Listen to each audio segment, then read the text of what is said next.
সম্মানিত এলাকাবাসী, সম্মানিত এলাকাবাসী, আসসালামু আলাইকুম। পবিত্র ঈদুল আজহা উপলক্ষে, পবিত্র ঈদুল আজহা উপলক্ষে সবাইকে জানাই ঈদের লাল গোলাপ শুভেচ্ছা ও অভিনন্দন।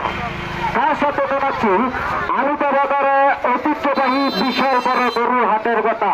আজ রবিবার, আগামী বৃহস্পতিবার, আজ রবিবার আগামী বৃহস্পতিবার আমিতাবাজারে বিশাল বড় কুরবানি গরু ছাগলের হাট।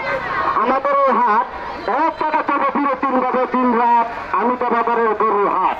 ক্রেতা এবং বিক্রেতাদের জন্য সুন্দর সুযোগ সুবিধা রয়েছে। সবাই ভুলে পাবেন না, প্রতি বছরের মতো এবারে মনোরম পরিবেশে নীল আকাশের নিচে খোলামেলা বাতাসে চলে আসুন আমিতাবাজারে ঐতিহ্যবাহী বিশাল বড় ও গরুর হাটে।